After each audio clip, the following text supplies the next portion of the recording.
Hello बच्चा party. तो आज मैं फिर से आप लोग का एजुकेटर अश्विनी उपाध्याय फिर से आप लोग के सामने आ चुका हूँ एक दूसरे चैप्टर के साथ, जो ज्योग्राफी का चैप्टर सेकंड है। उसके साथ मैं आप लोग के पास आ चुका हूँ, जिसमें हम लोग को पढ़ना है सेकंड चैप्टर, जिसका नाम है forest and wildlife resources. क्या नाम है इसका? Forest and wildlife resources. आई बात समझ में? इसमें हम लोग को जो टॉपिक्स कवर करने हैं वो है introduction, forest and wildlife resources है क्या, इकोसिस्टम एंड बायोडाइवर्सिटी पढ़ेंगे, फ्लोरा एंड फौना पढ़ेंगे, conservation of forest and wildlife पढ़ेंगे। उसके बाद how to preserve wildlife पढ़ेंगे, फिर प्रोजेक्ट टाइगर पढ़ेंगे और फोकस ऑन कंजर्वेशन प्रोजेक्ट्स। कौन कौन से कंजर्वेशन प्रोजेक्ट चलाए गए फिर बाद, ठीक। इन सब पे हम डिटेल में डिस्कशन करने वाले विद एग्जांपल्स। आई बात समझ में? तो चलिए आप लोग भी अब रेडी हो जाइए, अपने एनसीईआरटी बुक निकाल लीजिए, अपना पेंसिल उठा लीजिए, अपना पेन उठा लीजिए और एक नोट उठा लीजिए, और आप सब लोग सारी चीजों को नोट करते रहिएगा, ठीक। यहां पे देखिए, एक जहां से स्टार्टिंग इस चैप्टर की, वहां पे कुछ आपको चीजें दिखेंगी। क्या दिखेंगी? चलो मैं दिखाता हूं आप लोग को। नहीं दिख रही है? मैं दिखाता हूं आप लोग को भाई, परेशान नहीं होना, मैं हूं ना इधर। Earth is a complex web of living and non living components. बोला जा रहा है क्या? बोला जा रहा है कि जो अर्थ है वो एक कॉम्प्लेक्स वेब है। क्या है भाई? Complex web. नोट करके रखना, इसको अंडरलाइन कर लो सब। Complex web of living and non living organisms. यानी कि वेब क्या होता है? वेब मीन्स ऐसे समझो जाल होता है, और कॉम्प्लेक्स मतलब बहुत बहुत उलझा हुआ। तो अर्थ हमारा क्या है? कॉम्प्लेक्स वेब है। किसका? लिविंग एंड नॉन लिविंग्स का। कैसे? ये अर्थ समझो एक इकोसिस्टम। क्या है? अर्थ है, और जहां पे हम रहते हैं ये क्या है? एक इकोसिस्टम है। कैसे कैसे इकोसिस्टम भाई? ये इकोसिस्टम कैसे? प्लांट्स कहाँ रहते हैं? इसी अर्थ पे। माइक्रोऑर्गेनिजम्स कहाँ रहते हैं? इसी अर्थ पे। एनिमल्स कहाँ रहते हैं? इसी अर्थ पे। ह्यूमंस कहाँ रहते हैं? इसी अर्थ पे। आई बात समझ में? कहाँ रहते हैं? इसी अर्थ पे रहते हैं। और ये सब all components interact and depends on each other for survival। क्या है? जितने भी कंपोनेंट्स हैं, कौन से, चाहे लिविंग बोल लो, चाहे नॉन लिविंग बोल लो, चाहे प्लांट बोलो, चाहे माइक्रोऑर्गेनिजम्स, एनिमल्स, ह्यूमन, सब क्या है? एक दूसरे पे डिपेंडेंट है अपने सर्वाइवल के लिए। और कॉम्प्लेक्स कैसे है? जैसे इसमें चले आओ, माइक्रोऑर्गेनिजम्स क्या है? बैक्टीरिया, यानी कि छोटा सा छोटा ऑर्गेनिजम्स से लेकर के एलिफेंट तक, ब्लू व्हेल। आई बात समझ में? इधर प्लांट्स हो गया, तो छोटा प्लांट्स, बनियान ट्री। यानी कि देखो, माइक्रो ऑर्गेनिजम्स वो अर्थ पे पाए जाने वाला सबसे स्मॉल, सबसे छोटा ऑर्गेनिजम्स है। इससे लेकर के बड़े से बड़े, जैसे जमीन पे चलने वाले एलिफेंट्स और पानी में रहने वाले ब्लू व्हेल्स, ये सब क्या है? सब एक दूसरे के लिए सेम इंपॉर्टेंस रखते हैं। आई बात समझ में? ये बात अपने दिमाग में बिठा लीजिए आप लोग कि ये सब क्या करते हैं? सेम इंपॉर्टेंस रखते हैं। सब एक दूसरे के ऊपर डिपेंडेंट हैं। किस चीज के लिए? अपने सर्वाइवल के लिए डिपेंडेंट है। आई बात समझ में? तो इसलिए बोला जाता है क्या, कि ये अर्थ जो है वो एक कॉम्प्लेक्स वेब है, living and non living components का। जितने भी लिविंग या नॉन लिविंग कंपोनेंट्स हैं उन सब का ये कॉम्प्लेक्स वेब है। कैसे? तो बोलोगे सर, छोटे से छोटा ऑर्गेनिज्म, चाहे वो बैक्टीरिया हो, उससे बड़े से बड़ा ऑर्गेनिज्म, जैसे प्लांट्स में चले आओ, बनियान ट्री, एक होता है लाइकेंस, ठीक है। ये सब एक दूसरे पे इंटरडिपेंडेंट हैं अपने सर्वाइवल के लिए। तो बैक्टीरिया से लेकर के और क्या हो गया, ब्लू व्हेल और एलिफेंट तक, ये सब एक दूसरे पे इंटरडिपेंडेंट अपने सर्वाइवल। आई बात समझ में? इसलिए बोला गया है क्या, कि ये जो है अर्थ हमारा वो एक कॉम्प्लेक्स वेब है। आई बात समझ में? क्या है? वो एक कॉम्प्लेक्स वेब है भाई, ठीक। अब देखो कैसे इकोसिस्टम ये कॉम्प्लेक्स वेब है। ये इकोसिस्टम कैसे एक कॉम्प्लेक्स वेब है? देखो आप, इसमें क्या पाए होते हैं? इसमें कुछ बायोटिक कंपोनेंट्स हैं। जैसे बायोटिक कंपोनेंट्स को बोलोगे लिविंग कंपोनेंट्स हैं। कैसे हैं? लिविंग कंपोनेंट्स हैं। पिछले चैप्टर में आपको मैंने बताया था कि जहां वर्ड हो बायो उसका मतलब क्या होता है, लाइफ। बायो मीन्स क्या होता है, लाइफ। बायोटिक कंपोनेंट्स हैं, लिविंग कंपोनेंट्स हैं, जैसे प्लांट्स हो गए, एनिमल्स हो गए, माइक्रो ऑर्गेनिजम्स हो गए और ह्यूमंस हो गए, ये पाए जाते हैं। ये क्या करते हैं, दे इंटरैक्ट थ्रू फूड चेन। कैसे इंटरैक्ट करते हैं, कैसे इंटरडिपेंडेंट है एक दूसरे पे, वो अपने फूड चेन को लेकर के ये कंपीट करते हैं एक दूसरे से और कोऑपरेट करते हैं। क्या करते हैं, कंपीट करते हैं और कोऑपरेट करते हैं। अभी आगे मैं बताता हूं कैसे। अबायोटिक कंपोनेंट्स हैं कुछ, यानी कि non living components, non living factors. कैसे कैसे ये इकोसिस्टम कैसे कॉम्प्लेक्स वेब है, देखो। Non living factors such as air, water, soil, sunlight, minerals, ये सब अपने लिविंग कंपोनेंट्स और नॉन लिविंग कंपोनेंट्स, यानी कि ये सब क्या है, एक दूसरे के सर्वाइवल के लिए, एक दूसरे अपने सर्वाइवल के लिए एक दूसरे पे डिपेंडेंट हैं, इंटरडिपेंडेंट हैं। आई बात समझ में, कैसे इंटरडिपेंडेंट कैसे हैं, सुनो। इंटरडिपेंडेंसी इनकी कैसी है, energy flows and nutrients cycle through the ecosystem. क्या होता है, ये इकोसिस्टम के थ्रू क्या होता है, एनर्जी फ्लो होता है और न्यूट्रिएंट साइकिल चलता है। यानी कि a change in one components can affect others. अगर इनमें से किसी एक कंपोनेंट को हम हटा दें तो वो दूसरे को क्या करेगा, अफेक्ट करेगा। भाई कैसे करेगा, सुनो। सनलाइट कंज्यूम्ड बाय प्लांट्स, कैसे इंटरडिपेंडेंट है, सुनो। सनलाइट ये क्या है, एक ये अबायोटिक कंपोनेंट्स है। सनलाइट, सन की रेज पड़ती है, उससे क्या करता है, प्लांट अपना खाना बनाता है, ठीक। इस प्लांट को कौन खाता है, हार्बिवोरस, और इस हार्बिवोरस को कौन खाता है, कार्निवोरस, और इस कार्निवोरस को कौन खाता है, डिकम्पोजर्स। यानी कि यहाँ सनलाइट एबायोटिक कंपोनेंट से लेकर के प्लांट, जैसे बनियान ट्री की बात कर लें या मैंगो ट्री की बात कर ले, मैंगो से मैंगो मिला, उसको हार्बिवोरस खाया, हार्बिवोरस को इससे पत्तियां निकली, हार्बिवोरस खाया, हार्बिवोरस को कार्निवोरस खाया, और कार्निवोरस के बनने के बाद उसे कंपोजर डिकम्पोजर खाया, यानी कि बैक्टीरिया खाया। तो ये क्या है, ये है भाई कि सब एक दूसरे पे ये इंटरडिपेंडेंट हैं। और दिखा आपको कैसे इंटरडिपेंडेंट है, ठीक। आगे चलते हैं। No organisms exist in isolation. अगर बात किया जाए किसी इकोसिस्टम में से किसी एक कंपोनेंट को निकाल दिया जाए, किसी एक कंपोनेंट को हम अलग कर दें, तब क्या होगा, तब पता है क्या होगा, तब उसका एग्जिस्टेंस ही नहीं रह जाएगा। आई बात समझ में, यानी कि आइसोलेट, अकेला होकर के कोई भी ऑर्गेनिज्म इस लिविंग वर्ल्ड में नहीं रह सकता, ठीक है। फिर से एक बार हम लोग सुनते हैं। बोला गया क्या कि अर्थ क्या है, एक कॉम्प्लेक्स वेब है living and non living components, ठीक। और ये सब मिल करके क्या फॉर्म करते हैं, जो living and non living components हैं वो क्या फॉर्म करते हैं, वो इकोसिस्टम फॉर्म करते हैं। इस इकोसिस्टम में है क्या, प्लांट्स हैं, छोटे से छोटे, बड़े से बड़े, जैसे लाइचन्स लेकर के बनियान ट्री तक, micro organisms, bacteria, animals, blue whale, elephant, humans, ये सब है। और बोला जा रहा है कि ये क्या करते हैं, इंटरैक्ट करते हैं एक दूसरे से, डिपेंडेंट हैं एक दूसरे पे अपने सर्वाइवल पे। फिर बोला जाता है कि ये कैसे करता है ecosystem, a function unit of nature.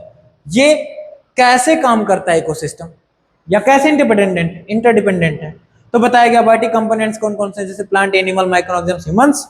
और ये क्या करते हैं, ये इंटरैक्ट करते हैं एक दूसरे से through the food chain, competition and cooperation. ये एक को ये खाया, इसको वो खाया, उसको वो खाया, ऐसे चलता रहता है फूड चेन, ठीक। फिर नॉन लिविंग कंपोनेंट्स कौन कौन से हैं, जैसे एयर हो गया, वाटर हो गया, सॉइल हो गया, सनलाइट, टेम्परेचर एंड मिनरल्स, ये सब, ठीक। अब ये इंटरडिपेंडेंस कैसे है, ये एनर्जी फ्लो को लेकर के। जैसे सनलाइट क्या है, सनलाइट एक एनर्जी है, उसे कंज्यूम किया क्या, प्लांट, ठीक है। प्लांट क्या करता है, इससे न्यूट्रिशन क्रिएट करता है, और ये न्यूट्रिशन किस तक जाता है, हार्बिवोरस तक, ठीक। हार्बिवोरस को कार्निवोरस ने खाया और कार्निवोरस को डिकम्पोजर्स खा जाते हैं, ठीक। इसलिए बोला जा रहा है कि कोई भी ऑर्गेनिज्म एग्जिस्ट नहीं करेगा आइसोलेशन में, अकेला किसी भी ऑर्गेनिज्म की लिविंग पॉसिबल ही नहीं है, सर्वाइवल पॉसिबल ही नहीं है भाई। फिर अगला टॉपिक है हमारा कौन सा, बायोडाइवर्सिटी या बायोलॉजिकल डाइवर्सिटी। देखते हैं क्या होता है बायोडाइवर्सिटी या बायोलॉजिकल डाइवर्सिटी क्या होता है। सुनो, ध्यान से सुनना। बायो, फिर से वो word, life, and diversity means variety.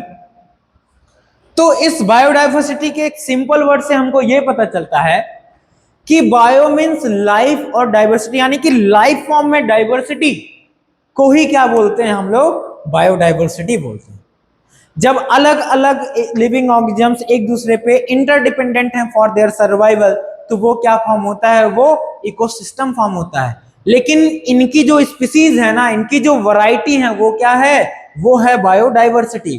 क्या है भैया, वो बायोडाइवर्सिटी है। आई बात समझ में? वैरायटी ऑफ प्लांट्स, किस किस चीजों में वैरायटी, जैसे किसकी किसकी बायोडाइवर्सिटी है, variety of plants, different species of trees, shrubs, grasses, herbs, crops and other vegetation, जितने भी वनस्पतियां हो सकते हैं सबकी। वैरायटी ऑफ एनिमल, जैसे मैमल्स हो गए, बर्ड्स हो गए, रेप्टाइल्स हो गए, एम्फीबियंस हो गए, फिश हो गए, एंड काउंटलेस स्मॉलर ऑर्गेनिजम्स, यानी कि बहुत सारे अनगिनत छोटे छोटे ऑर्गेनिजम्स हो गए वो। Micro organisms, bacteria, fungi, other microscopic life form essential ecological function. क्या करते हैं, ये एक दूसरे के सर्वाइवल के लिए बहुत ज्यादा इंपॉर्टेंट है, यानी कि ये क्या फॉर्म करते हैं, एक दूसरे के लिए इकोलॉजिकल फंक्शन फॉर्म करते हैं भाई, एक दूसरे पे इंटरडिपेंडेंट हैं सब, ठीक।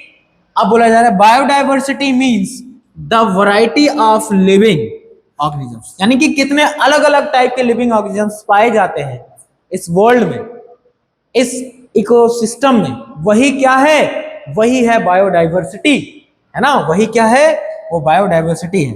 And their inter relationships in an ecosystem, है ना, वो क्या है, biodiversity. Biodiversity is essential for ecological balance. अगर बायोडाइवर्सिटी को नहीं मेंटेन करेंगे तो इकोलॉजी बैलेंस नहीं करेंगे। कैसे? अगर हम ऐसे स्पीसीज को मेंटेन ना करें जो हार्बीवोरस खाते हैं, यानी कि सपोज करो कि जिसको ह्यूमंस खाते हैं वो प्रे स्पीसीज ही ना हो जिस पे डिपेंड करते हैं हम, तो क्या ह्यूमन सरवाइव कर पाएगा? नहीं। और इससे क्या हो जाएगा, इकोलॉजी बैलेंस हो जाएगी, इम्बैलेंस हो जाएगी, ठीक है, लॉन्ग टर्म ह्यूमन सर्वाइवल। तो बायोडाइवर्सिटी एसेंशियल है किसके लिए, इकोलॉजिकल बैलेंस के लिए भी, और ह्यूमंस के लॉन्ग टाइम सर्वाइवल के लिए भी इंपॉर्टेंट भी है। ध्यान में रखना, अगर हम क्या करें, बायोडाइवर्सिटी को डिस्टर्ब करेंगे तो क्या हो जाएगा, हमारे सर्वाइवल पे भी खतरा मंडराएगा, हमारे सर्वाइवल पे भी खतरा आ सकता है। आई बात समझ में? ठीक है, आगे बढ़ते हैं। वाई बायोडाइवर्सिटी इंपॉर्टेंट, तो देखते हैं क्यों इंपॉर्टेंट है भाई। बोला जा रहा है कि बायोडाइवर्सिटी इंपॉर्टेंट है और सर भी बता रहे हैं कि इनको बचा के रखना है, तो चलो देखते हैं हम लोग क्यों बायोडाइवर्सिटी इंपॉर्टेंट है। सो बायोडाइवर्सिटी इंपॉर्टेंट है इकोलॉजिकल बैलेंस के लिए, किसके लिए, इकोलॉजिकल बैलेंस के लिए, यानी कि different organisms perform different role in food web and nutrient cycle. ये जो हमारी न्यूट्रिएंट साइकिल है ना, ये जो फूड वेब है ना, उसमें अलग अलग ऑर्गेनिजम्स जो हैं वो अलग अलग फंक्शन को परफॉर्म करते हैं, उनकी एक अलग अलग रोल्स है। आई बात समझ में? ठीक। लाइफ सपोर्ट सिस्टम के लिए, जैसे forest and other ecosystem help maintain air, जितने भी फॉरेस्ट हो गए या अदर इकोसिस्टम जो हैं वो क्या करते हैं, वो quality of air, water and soil क्या करते हैं, इनकी क्वालिटी को मेंटेन करने में हेल्प करते हैं, है ना। तो इसलिए क्या है, इसलिए जरूरत है, इसलिए इंपॉर्टेंट है बायोडाइवर्सिटी, इसलिए इंपॉर्टेंट है, इकोलॉजिकल बैलेंस के लिए इंपॉर्टेंट है। क्यों? क्योंकि ये जो इकोसिस्टम में अलग अलग ऑर्गेनिजम्स है ना, ये जो बायोडाइवर्सिटी है उनकी एक स्पेसिफिक रोल है किस चीज में, फूड वेब में या न्यूट्रिएंट साइकिल जो हमारी है उसमें, ठीक। इसके बाद बोला जा रहा है ये जो लाइफ सपोर्ट सिस्टम है ये क्या करता है, ये लाइफ सपोर्ट सिस्टम को परफॉर्म करता है या सपोर्ट करता है, ठीक है। हमारी बायोडाइवर्सिटी क्या है, लाइफ सपोर्ट सिस्टम है, ठीक। कैसे? फॉरेस्ट हो गए या जितने भी इकोसिस्टम है वो हेल्प करते हैं किस चीज में, एयर, वाटर और सॉइल की क्वालिटी को मेंटेन करने में, ठीक। फिर जेनेटिक डाइवर्सिटी को बचाने के लिए, किसको बचाने के लिए भाई, जेनेटिक डाइवर्सिटी को बचाने के लिए। तो चलो ठीक है, कैसे, variety with in species support adaptation, breeding and survival, यानी कि क्या होता है, जेनेटिक डाइवर्सिटी को बचाने के लिए अलग अलग स्पीसीज रहेंगे, उनसे एक अलग अलग वैरायटी फॉर्म होती रहेगी, ठीक है, जिनसे उनका सर्वाइवल चलता रहेगा, उनकी अगली स्पीसीज आती रहेंगी। रिसोर्स फॉर पीपल, ये रिसोर्स फॉर पीपल कैसे, ये बायोडाइवर्सिटी हमको क्या प्रोवाइड करवाता है, बायोडाइवर्सिटी हमको प्रोवाइड करवाता है फूड, ये बायोडाइवर्सिटी हमको प्रोवाइड करवाता है मेडिसिन, ये बायोडाइवर्सिटी से हमको मिलता है टिम्बर, ये बायोडाइवर्सिटी से हमको मिलता है fibres and other useful products come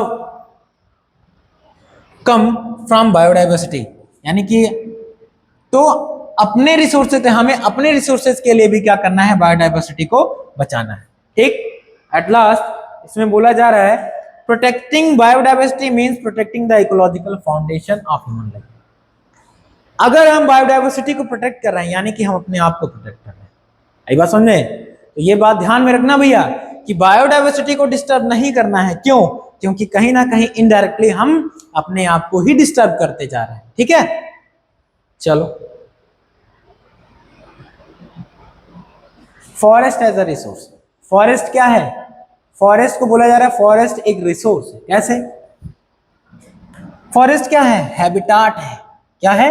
habitat है। यानी कि forest provide shelters, food and breeding grounds for many species. यानी कि फॉरेस्ट से बहुत सारे स्पीसीज को क्या मिलता है? क्या मिलता है भाई? शेल्टर मिलता है। जंगल में रहते हैं जानवर, ठीक, वहां से बहुत सारी ऐसी वहीं जहां वो फॉरेस्ट जिस शेल्टर में रहते हैं वहीं से उनकी फूड की नीड भी कंप्लीट होती है। आई बात समझ में? इसके साथ साथ वहीं पे अपने वो प्रोजेनी को प्रोड्यूस भी करते हैं। तो ये क्या है? ये एक टाइप से हैबिटाट है फॉरेस्ट। ठीक, फिर फॉरेस्ट प्रोडक्ट को भी यूज किया जाता है, जैसे टिम्बर हम बिल्डिंग्स वगैरह में यूज करते हैं बनाने में, फ्यूल वुड को यूज करते हैं, वहां से फाइबर्स लाते हैं, फ्रूट्स लाते हैं, मेडिसिन बनाते हैं बहुत सारे फॉरेस्ट प्रोडक्ट का। ठीक है, other forest product support livelihood. यानी कि ये जो फॉरेस्ट क्या है, ये प्रोडक्ट्स के लिए इंपॉर्टेंट है। कैसे? हमारे खुद के बहुत सारे ऐसी जरूरतें हैं जो कहाँ से पूरी होती है, वो फॉरेस्ट से पूरी होती है। कैसे? हमको टिम्बर वहीं से मिलता है, हमको फ्यूल वुड्स वहीं से मिलता है, हमको फाइबर्स वहीं से मिलते हैं, हमको फ्रूट्स मिलते हैं, हमको मेडिसिन मिलते हैं, और भी ऐसे बहुत सारी चीजें हैं जो हम फॉरेस्ट से ही पाते हैं। एनवायरमेंटल रोल क्या है? Forest help regulating climate, forest से क्लाइमेटिक कंडीशन ठीक ठाक रहता है। कंजर्व सॉइल, सॉइल बचाता है, सॉइल इरोजन को चेक करता है, and water and support biodiversity. भाई क्या करता है? एनवायरमेंटल रोल क्या है? पहले तो क्लाइमेटिक कंडीशन को मेंटेन रखता है, कंजर्व करता है सॉइल और वाटर को, सपोर्ट करता है बायोडाइवर्सिटी। तो इसलिए क्या है? फॉरेस्ट एक रिसोर्स है। फॉरेस्ट क्या है? एक रिसोर्स है। Forest are not only a source of products, they are living ecosystem. Forest क्या है? फॉरेस्ट केवल वो प्रोडक्ट का सोर्स नहीं है भैया कि जहां से हमको चीजें मिल रही हैं, नहीं। क्या है वो एक खुद में जीता जागता एक लिविंग इकोसिस्टम है।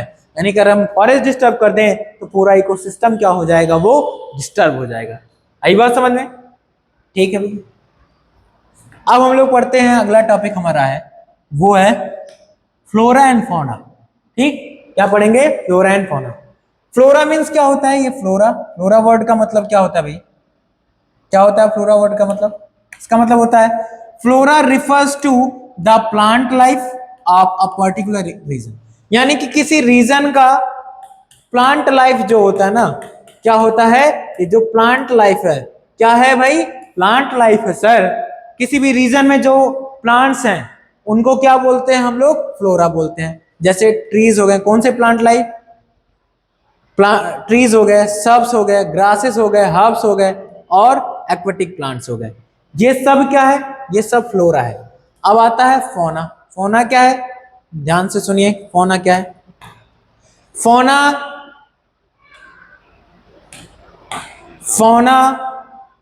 Refers to the animal life of particular region. जैसे फ्लोरा क्या है? प्लांट लाइफ है किसी रीजन का, वैसे ही फौना क्या है? एनिमल लाइफ है किसी रीजन का। आई बात समझ में? प्लांट फौना क्या है? एनिमल लाइफ है किसी रीजन का भाई। ठीक, examples mammals, birds, reptiles, amphibians and fishes, ये सब किस में आते हैं? ये आते हैं फौना में। ठीक, फ्लोरा, फौना और माइक्रो ऑर्गेनिजम्स, ये तीनों मिल करके क्या बनाते हैं? बायोडाइवर्सिटी फॉर्म करते हैं। क्या फॉर्म करते हैं? बायोडाइवर्सिटी फॉर्म करते हैं। यानी कि species of plants and animal, plants, species of animals, species of micro organisms, ये सब कंबाइन होकर के क्या बनते हैं, सिंपल सिंपल सा क्या बनते हैं, सिंपल सिंपल सा बनते हैं बायोडाइवर्सिटी। और अगर बात करें हम अपनी इंडिया की, अगर हम किसकी बात करें, अगर हम बात करें भैया अपने इंडिया की, तो बोला जाता है India is one of the world's largest biological rich country because of its variety, its varied relief, climate and ecosystem. बोला जाता है कि इंडिया क्या है, इंडिया बायोडाइवर्सिटी या बायोलॉजिकल डाइवर्सिटी के मामले में बहुत ज्यादा रिच है। क्यों? क्योंकि इसकी रिलीफ फीचर ऐसी है, यहाँ पे डिफरेंट टाइप्स ऑफ लैंडफॉर्म्स हैं जो अलग अलग लाइफ को सपोर्ट करते हैं। आई बात समझ में? यहाँ का क्लाइमेटिक जोन अलग अलग है, यहाँ पे क्लाइमेटिक कंडीशंस अच्छे हैं, और इसके साथ साथ यहाँ का इकोसिस्टम भी बहुत अच्छा है। आई बात समझ में? इसलिए ठीक, आगे सुनिए। Why are forest and wildlife under threat, या बोल लो स्ट्रेस। क्यों ये फ्लोरा और फोना बहुत ज्यादा स्ट्रेस में है, क्यों खतरे में है भाई, क्यों खतरे में है ये फ्लोरा एंड फोना, क्यों खतरे में है? आई बात समझ में? ये फ्लोरा और फोना क्यों खतरे में है इतना ज्यादा, क्यों स्ट्रेस में है? तो चलो सुनो क्यों स्ट्रेस है भाई। हम क्या करते हैं, हम जो ह्यूमंस है ना, वो रिसोर्स यूटिलाइजेशन में क्या हो जाते हैं, ग्रीडी हो जाते हैं। यानी कि हमने क्या किया, हमने क्या करना स्टार्ट किया, हमने डिफॉरेस्टेशन स्टार्ट कर दिया भाई। Conservation of forest land for agriculture, sorry conversion of forest land, यानी कि जो फॉरेस्ट कवर था ना, जहां पे क्या थे, ये जो फॉरेस्ट कवर है, ये जो फॉरेस्ट कवर है, यानी कि ये क्या है, ट्रीज हैं ढेर सारे, इनको हम लोगों ने क्या कर दिया, कट कर दिया भाई, काट डाला। किसके लिए, किन जरूरतों की वजह से? हमने एग्रीकल्चरल लैंड बढ़ाने के लिए, सेटलमेंट्स यानी कि रहने के लिए जगह, रोड्स बनाने के लिए, इंडस्ट्रीज बनाने के लिए क्या किया, डिफॉरेस्टेशन करना स्टार्ट कर दिया। यानी कि जो फॉरेस्ट लैंड था उसका कन्वर्जन स्टार्ट कर दिया अपनी जरूरतों के हिसाब से। ठीक, पोचिंग, इलीगल हंटिंग, हमने क्या किया, फॉरेस्ट को काटा, इसके साथ साथ पोचिंग किया। पोचिंग यानी कि इलीगल हंटिंग है, जिसमें हम क्या करते हैं, और कैप्चरिंग ऑफ वाइल्ड लाइफ, या तो हंटिंग हो गया, या तो जब हम क्या करते हैं, इलीगल तरीके से जानवरों को पकड़ते हैं, उनके मीट के लिए, उनके स्किन के लिए, उनके हॉर्न्स के लिए, उनके बोन्स के लिए, या उनको उनके ट्रेड के लिए, है ना। तो इसको क्या बोलते हैं हम लोग, पोचिंग। एनवायरमेंटल डिग्रेडेशन यानी कि pollution, habitat fragmentation and other ecological disturbance. हमने क्या किया, हमने एनवायरमेंट को डिग्रेड करना स्टार्ट किया। हमारे ऐसे सेवरल एक्टिविटीज हैं, बहुत सारे एक्टिविटीज हैं जिनकी वजह से क्या हो रहा है, ये जो एनवायरमेंट है वो डिग्रेड होता जा रहा है। आई बात समझ में? ऐसे बहुत सारे एक्टिविटीज हैं जिनसे हैबिटाट का फ्रेगमेंटेशन होने यानी श्रिंक हो रही है, धीरे धीरे धीरे धीरे ये जो हैबिटाट है ना वो खत्म होती जा रही है, वो दूषित होती जा रही है। ठीक, और इसके साथ साथ हमने इकोलॉजिकल डिस्टरबेंस भी क्रिएट कर दिया। ठीक, माइनिंग एंड इंफ्रास्ट्रक्चर, बहुत बड़े बड़े प्रोजेक्ट चलाए जिनसे क्या हो रही है, या तो ये जो नेचुरल हैबिटाट है वो तो या तो डिस्ट्रॉय हो जा रही है या डिवाइड हो जा रही है, बढ़ जा रही है भाई। ग्रोइंग ह्यूमन प्रेशर, या बोलेंगे पॉपुलेशन,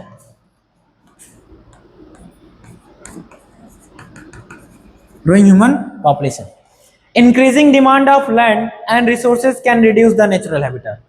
हम अपने जरूरत के लिए, जैसे जमीनों की जरूरत है हमको, उसके लिए, या अलग अलग रिसोर्सेज की जरूरत है, नेचुरल प्रोडक्ट्स की जरूरत है, उनके लिए हम क्या करते जा रहे हैं, हम फॉरेस्ट और वाइल्ड लाइफ को खतरे में डालते जा रहे हैं। ठीक है, और ये वो अलग अलग तरीके हैं जिनके वजह से हम लोग क्या कर रहे हैं, हम लोग इस फ्लोरा और फोना को बहुत गहरे स्ट्रेस में डाल दे रहे हैं, यानी कि खतरे में डाल दे रहे हैं।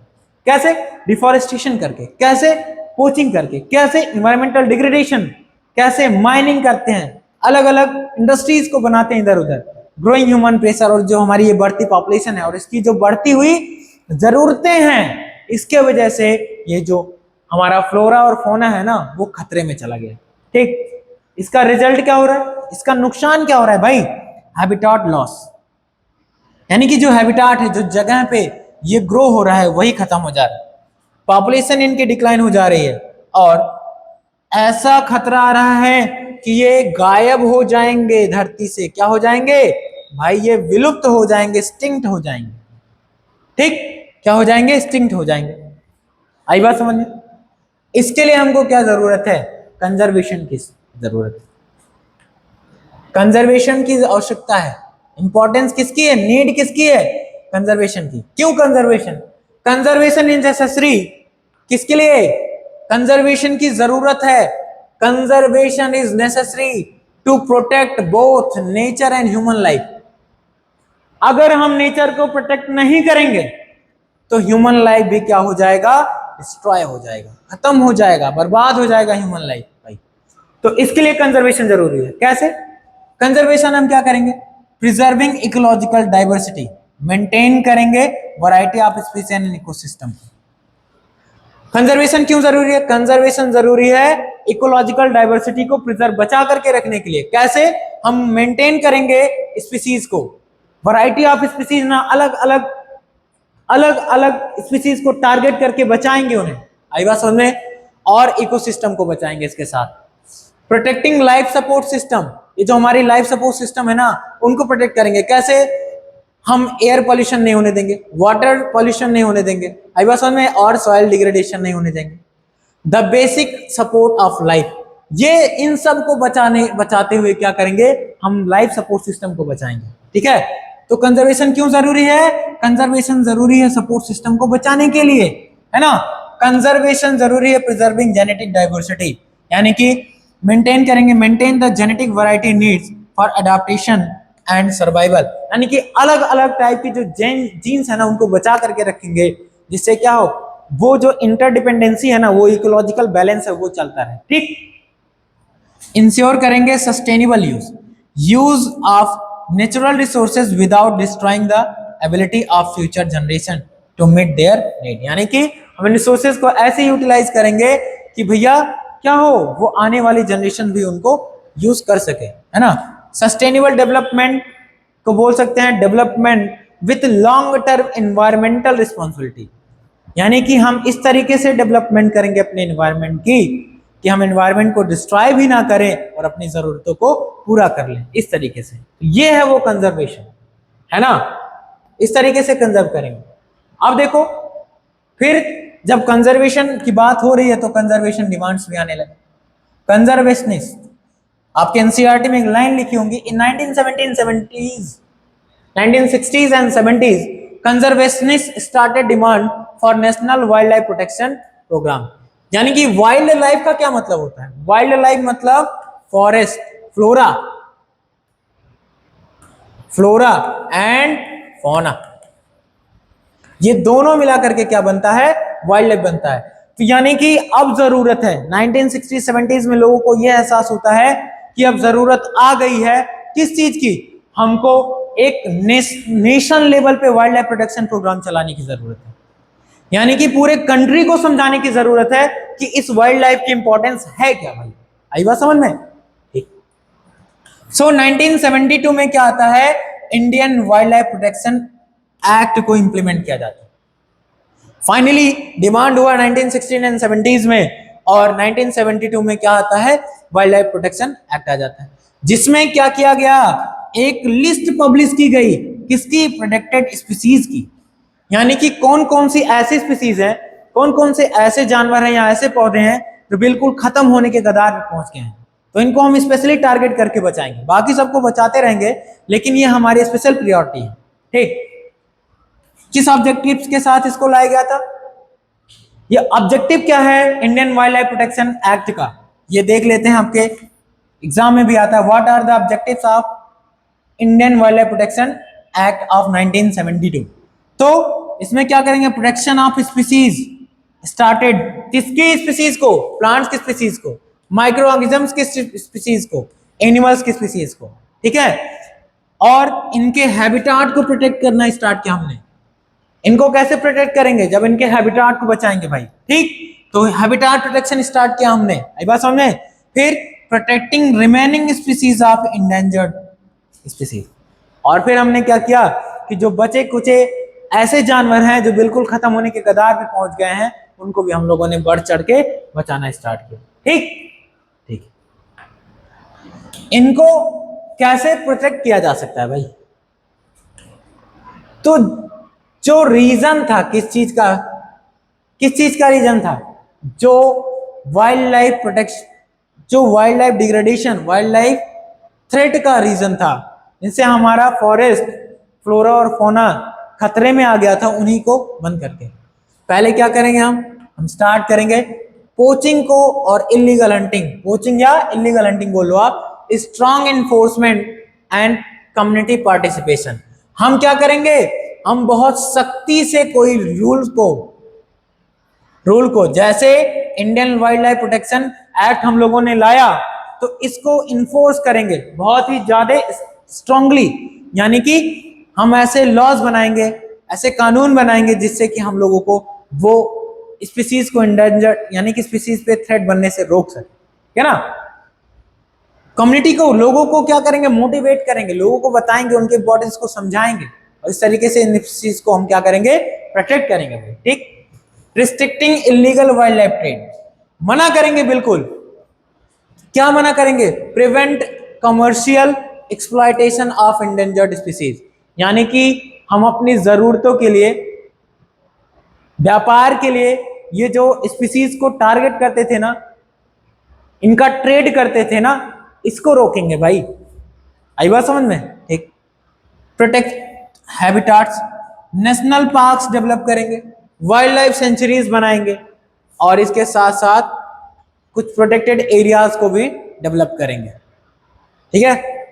रिस्टोर डिग्रेडेड हैबिटाट्स, हम कोशिश करेंगे कि जहां पे डिफॉरेस्टेशन हो रहा था, जो हैबिटाट डिस्ट्रॉय हो रहा है डिफॉरेस्टेशन की वजह से, वहां पे एफॉरेस्टेशन करेंगे। ठीक है।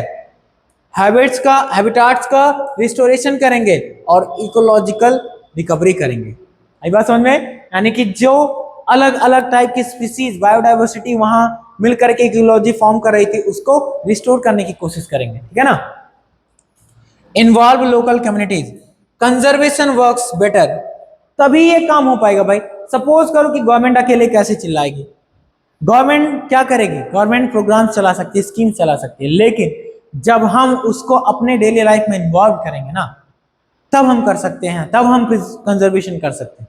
हमसे बोला जा रहा है कि डिफॉरेस्टेशन को बंद करना है, डिफॉरेस्टेशन को बंद करना है, लेकिन हम पेड़ों को काटे जा रहे हैं भाई। जरूरतों के लिए, जरूरत पूरी करने के लिए पेड़ों को काटे जा रहे हैं। उससे क्या हो रहा है? उससे ये बायोडाइवर्सिटी डिस्ट्रॉय हो रही है, इकोलॉजिकल डिस्टर्बेंस आ रहा है। ये बात समझ में? ठीक।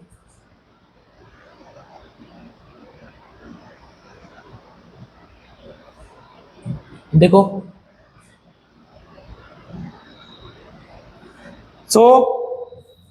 प्रोटेक्शन हमने कैसे स्टार्ट किया भाई? देखिए जरा एक बार सब लोग।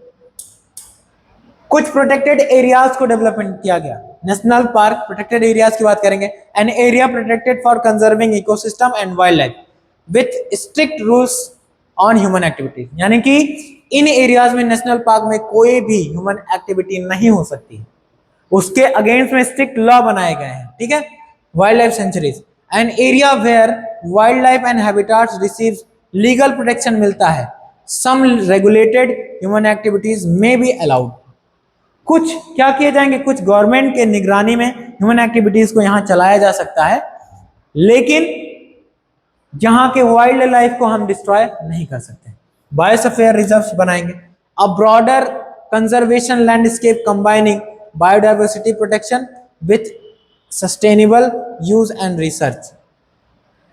ठीक है, हो गया बायोस्फीयर रिजर्व बनाना, यानी कि अलग अलग स्पीसीज पे वहां रिसर्च भी चलता रहेगा। इसके साथ साथ क्या करेंगे? हम बायोडाइवर्सिटी का भी प्रोटेक्शन करेंगे। प्रोटेक्टेड एरियाज हेल्प, कैसे हेल्प करते हैं भाई? सुनो, conserving habitats, breeding grounds, food chains and threatened species, इन सब को क्या किया जाता है? प्रोटेक्टिंग एरियाज क्या करते हैं? कंजर्व करते हैं हैबिटाट्स को, ब्रीडिंग ग्राउंड्स को कंजर्व करते हैं, इनके फूड चेन को बचाते हैं, और इसके साथ साथ जो खतरा है ना, उससे इन स्पीसीज को बचाते हैं भाई हम। ठीक है ना। ऐसे ही कुछ जगहों के नाम हम लोग पढ़ लेते हैं। चलो पढ़ते हैं भाई। इंपॉर्टेंट नेशनल पार्क्स और reserves. Jim Corbett national park कौन सा है, ध्यान से सुनिए। जिम कॉर्बेट नेशनल पार्क कहाँ है ये, उत्तराखंड में। किसके लिए फेमस है, इंडिया, ये क्या है, India's first national park, famous for tiger conservation. ये इंडिया का पहला नेशनल पार्क है जहां पे टाइगर कंजर्वेशन स्टार्ट हुआ, ठीक है। फिर आता है सुंदरबन नेशनल पार्क, कहाँ है, वेस्ट बंगाल में। ये क्या है, मैनग्रोव इकोसिस्टम बचाने के लिए, यानी कि मैनग्रोव फॉरेस्ट प्रोटेक्शन प्रोटेक्ट किया जाता है यहाँ पे। फिर रॉयल बंगाल टाइगर को भी प्रोटेक्ट किया जाता है। इसको प्रोटेक्ट किया जाता है, royal Bengal tiger. Sundarban delta में जो फॉरेस्ट एरिया है वो मैनग्रोव फॉरेस्ट की कैटेगरी में आता है। आई बात समझ में, तो उसको प्रोटेक्ट करते हैं हम। इसके साथ साथ वहां पे टाइगर का भी प्रोटेक्शन होता है जिसका नाम है royal Bengal tiger.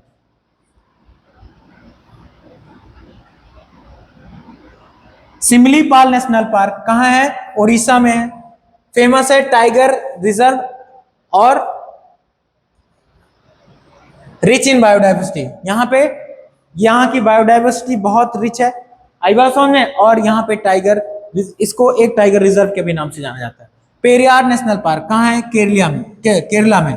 Known for elephant and Periyar lake, किसके लिए जाना जाता है, एलिफेंट प्रोटेक्शन के लिए। इसके साथ साथ पेरियार लेक के लिए भी जाना जाता है, ठीक है।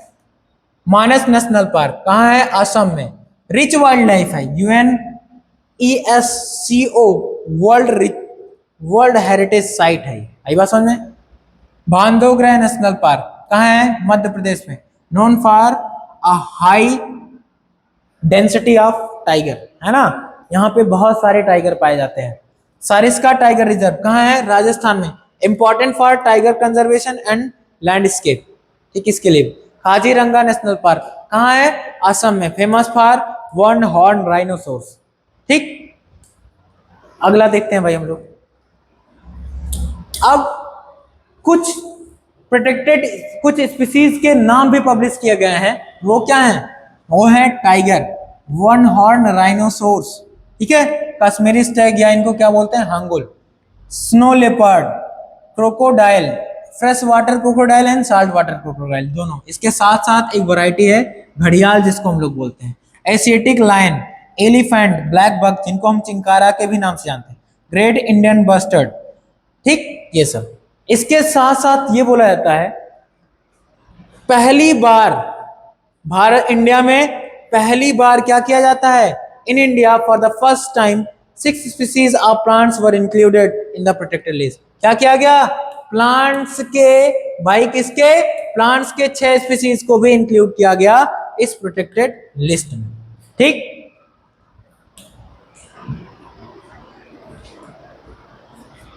अब एक बार रिकैप करते हैं हम लोग, ठीक। एक major legal step toward the wildlife protection conservation in India क्या है, 1972 में क्या होना, वाइल्ड लाइफ प्रोटेक्शन एक्ट का होना, जिसमें हम क्या करेंगे, स्पीसीज का प्रोटेक्शन स्टार्ट करेंगे, हैबिटेट प्रोटेक्शन स्टार्ट करेंगे, और एक इंडेंजर्ड स्पीसीज को भी प्रोटेक्ट करना, एक लिस्ट बनाएंगे जिनको हम स्पेशली टारगेट करेंगे बचाने के लिए। प्रोटेक्ट स्पीसीज का क्या मतलब है, provide legal protection to wildlife and plant listed under law, यानी कि उस लिस्ट में प्रोटेक्टेड स्पीसीज कौन सी, प्रोटेक्टेड स्पीसीज कौन सी हैं, ये एक लिस्ट है। एक लिस्ट में जिन स्पीसीज को हम नोट कर देंगे, जिनका एक डाटा बना लेंगे, उनको हम क्या करेंगे, लीगल प्रोटेक्शन देंगे। ऐसे वाइल्ड लाइफ को या प्लांट्स को हम क्या देंगे, लीगल प्रोटेक्शन देंगे। प्रोटेक्ट हैबिटेट का मतलब support the creation and management of protected areas, यानी कि जिन एरिया में जो प्रोटेक्टेड एरियाज है ना, ये जो प्लांट एरियाज हैं, जो फॉरेस्ट है, उसको बचाने की कोशिश करेंगे हम लोग। Control exploitation, help regulate hunting, capture and illegal trade, इन सब को क्या करेंगे, रोकेंगे हम लोग, ठीक है। कंट्रोल एक्सप्लॉयटेशन यानी कि हंटिंग को रोकेंगे, इनको पकड़ने, इलीगल कैप्चरिंग को रोकेंगे, और इसके साथ साथ इलीगल ट्रेड को भी क्या करेंगे, हम लोग बंद करवाएंगे, ठीक। सो वो there are 3 practical ways to preserve wildlife. कौन सा है, पोचिंग को बंद करना, रिस्ट्रिक्शन ऑफ इलीगल ट्रेड और इसके साथ साथ हैबिटाट को प्रोटेक्ट करके रखना। Effective conservation needs all three together. जब ये तीनों चीज एक साथ होगा तभी क्या होगा, हम एक इफेक्टिव वे में कंजर्वेशन प्रोजेक्ट को चला सकते हैं। ठीक है ना। अब आते हैं हम लोग अगले टॉपिक पे, जो कौन सा है, प्रोजेक्ट टाइगर। सुनते हैं ये क्या है, ये केस स्टडी भी है भाई, ध्यान से सुनना। इस प्रोजेक्ट टाइगर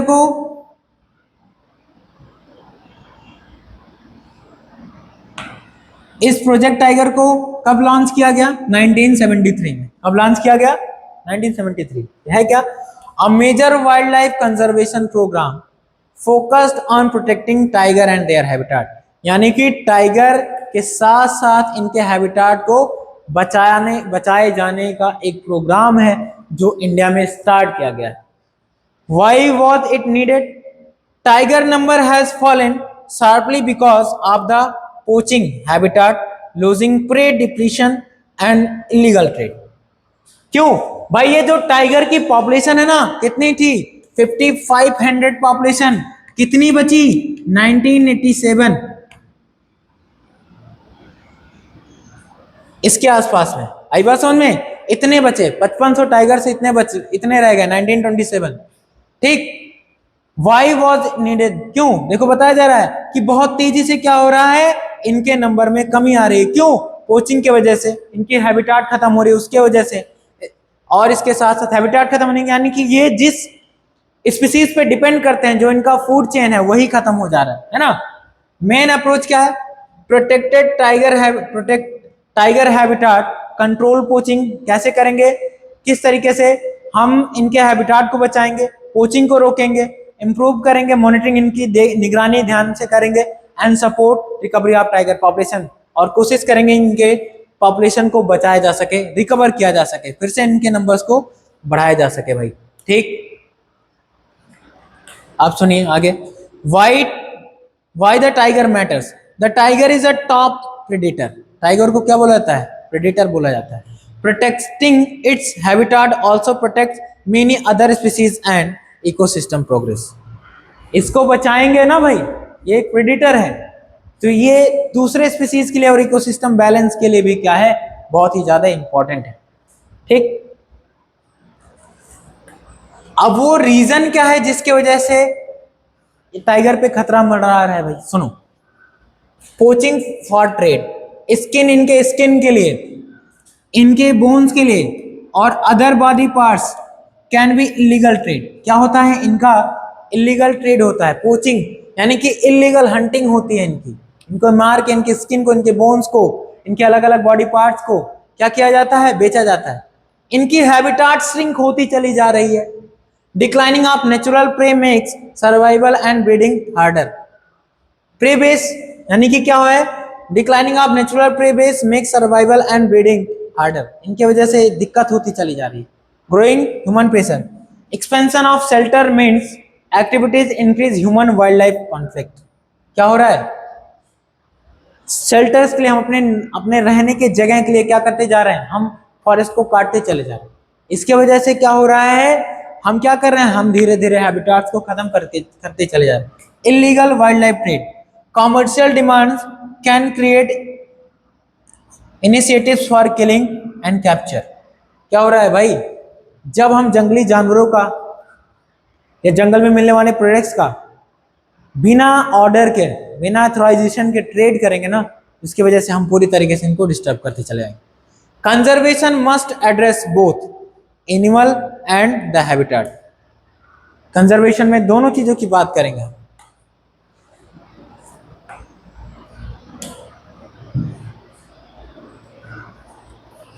अब कुछ ऐसे जगह हैं जहां पे प्रोजेक्ट टाइगर को चलाने के लिए वो जगह बनाए गए, जैसे Jim Corbett national park Uttarakhand में, सुंदरबन वेस्ट बंगाल में, बांधवगढ़ मध्य प्रदेश, सारिस्का टाइगर रिजर्व राजस्थान, मानस असम, और पेरियार टाइगर रिजर्व केरला। तो ये वो जगह हैं जहां पे क्या किया जा रहा है, प्रोजेक्ट टाइगर को बहुत बढ़ चढ़ के चलाया गया। ठीक, कंजर्वेशन प्रोजेक्ट्स बियॉन्ड टाइगर, कौन कौन से हैं, project tiger, tiger conservation and habitation protection कब लाया गया? Habitat protection 1973। Protect elephant, conservation of elephant and their habitats कब स्टार्ट किया गया? 1992 में। ठीक। Crocodile conservation protection and recovery of crocodile population कब स्टार्ट किया गया? 1970। ठीक है, ऑनवर्ड्स, इसके बाद भी चलता है। Rhino conservation, protection of the one horn rhinoceros and its habitat, ongoing, अभी भी चल ही रहा है। Snow leopard conservation, protection of high altitude ecosystem and snow leopards, अभी भी चल रहा है भाई। और idea, conservation program increasingly focused on entire ecosystem. अब देखो ये जो कंजर्वेशन प्रोग्राम है ना, अब पूरी तरीके जितना कंप्लीट बायोडाइवर्सिटी पे फोकस करना स्टार्ट कर दिए। ठीक है, नॉट ओनली वन स्पीसीज, किसी सिंगल स्पीसीज पे नहीं, अब लगभग हर स्पीसीज को, पूरी बायोडाइवर्सिटी को बचाने की जरूरत आ गई। ठीक है ना। सो आगे देखते हैं हम लोग। कंजर्वेशन एक्सपेंडेड टू बायोडाइवर्सिटी, पूरी complete. Earlier focus, broader focus. Earlier focus क्या है? Species protection. अर्लियर फोकस में क्या हो रहा है? Species protection, protect individual endangered species from hunting, capture और ट्रेड। किसी जो लिस्ट हमने प्रिपेयर की थी ना भाई, उन्हीं लिस्ट के थ्रू क्या कर रहे हैं? Wild life protection, Indian wildlife protection act में एक लिस्ट पब्लिक की गई थी, किस चीज की? इंडेंजर्ड स्पीसीज की। तो उन्हीं लिस्ट के बिहाफ पे हम लोग क्या कर रहे हैं? उन स्पीसीज को प्रोटेक्ट कर रहे हैं। लेकिन जब कंप्लीट बायोडाइवर्सिटी से फोकस हुआ तो पूरा हैबिटेट प्रोटेक्शन, प्रोटेक्ट्स फॉरेस्ट, पूरे फॉरेस्ट को, ग्रासलैंड को, वेटलैंड्स को, मैनग्रोव्स को, इसके साथ साथ जितनी भी पॉसिबिलिटी है इकोसिस्टम को पूरी तरीके से कंजर्व किया जा रहा है। इंटीग्रेटेड कंजर्वेशन, बायोडाइवर्सिटी प्रोटेक्शन, कैसे? Protect plants, animals and micro organisms together along with ecological relationship. जैसे कि हमको पता है कि ये एक दूसरे, अपने सर्वाइवल के लिए एक दूसरे पे इंटरडिपेंडेंट, तो इसलिए क्या करना है हमको? एनिमल्स के साथ साथ, फ्लोरा के साथ साथ फौना, दोनों को बचाते चलना है। ठीक। A species cannot survive for long if its habitat disappear। कोई भी स्पीसीज सर्वाइव नहीं कर सकती है अगर हम उसके हैबिटाट्स को क्या कर देंगे? डिस्ट्रॉय कर देंगे भैया। ठीक। Role of local communities, traditional knowledge. Local communities often understand seasonal pattern, plants, animal and forest resources. इनके सीजनल पैटर्न को समझते हैं, इनकी इंपॉर्टेंस क्या है। Shared responsibilities, community participation can reduce illegal exploitation and improve habitat protection. यानी कि कहीं ना कहीं क्या है, जो लोग डिपेंड करते हैं फॉरेस्ट पे, वही क्या करते जा रहे हैं? फॉरेस्ट को डिस्ट्रॉय करते जा रहे हैं। तो जब हम ऐसे लोगों को क्या करेंगे? कंजर्वेशन प्रोजेक्ट में इन्वॉल्व करेंगे, तो कहीं ना कहीं हम क्या करेंगे? हम कम्युनिटी पार्टिसिपेशन से इलीगल एक्सप्लॉयटेशन को रोक सकते हैं। Sustainable use, people can depend on resource while following rules that allow ecosystem to recover। हम क्या करेंगे? हम इसके थ्रू क्या करेंगे? हाँ, कि लोगों को उनकी जरूरतें भी पूरी हो जाएंगी और हम रिसोर्सेज को कंजर्व भी करते रहेंगे भाई। Conservation is stronger when people near forest become partner in protection. Conservation तब तेजी से चलाया जा सकता है ना भाई, जो उस पर डिपेंड करते हैं वही कंजर्वेशन में शामिल हो जाए। सो कैन कंजर्वेशन, एक क्वेश्चन आप लोग के लिए, can conservation succeed if local community receives no benefits? give reason। क्या चल सकता है? ठीक। एक केस स्टडी देखो, सिचुएशन क्या है भाई? Situation, tiger population decline because of poaching, shrinking habitats and depletion of prey species. इसके वजह से टाइगर की पॉपुलेशन घटती चली। Conservation, protect tiger habitats and reserves, strengthened anti-poaching measures or improved monitoring and management, focused on habitat and prey based species। इन सब क्या किया हमने? क्या किया? हैबिटाट्स को प्रोटेक्ट करना स्टार्ट किया जहां पे टाइगर रहते हैं।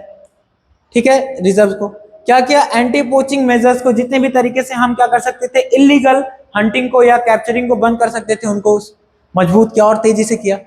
हम लोगों ने ज्यादा निगरानी रखना स्टार्ट किया और अच्छे से मैनेजमेंट को चलाया। क्या किया? फोकस्ड ऑन हैबिटाट टाइगर कहाँ रहता है, उसके साथ साथ हमने वो किस चीज पे डिपेंड करता है, उन सब को प्रोटेक्ट करना स्टार्ट। ठीक है, आउटकम क्या निकला?